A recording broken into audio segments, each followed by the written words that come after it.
নিজের সন্তানকে শেষ করত। এক মহিলা প্রতিদিন ফজরের পর আল্লাহর নামে একটি গরম রুটি বানিয়ে ঘরের বাইরে ঝুলিয়ে রাখতেন। রুটিটা নিতে প্রতিদিনই এক বৃদ্ধ আসত, কিন্তু দোয়া না করে সে শুধু বলত, যা করেছ তাই তোমার কাছেই ফিরে আসবে।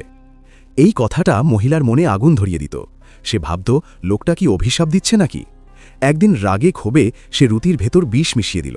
ভাবল, আজই এই ঝামেলার শেষ। কিন্তু রুটি ঝোলাতে গিয়ে তার হাত কেঁপে উঠল। মনে ধাক্কা লাগল। আস্তাগফিরুল্লাহ, আমি কি করতে যাচ্ছি? সে তড়িঘড়ি বিষাক্ত রুটি আগুনে ফেলে দিল আর নতুন পরিষ্কার একটি রুটি ঝুলিয়ে দিল। বৃদ্ধ এলো, রুটি নিল আর একই কথা বলে চলে গেল।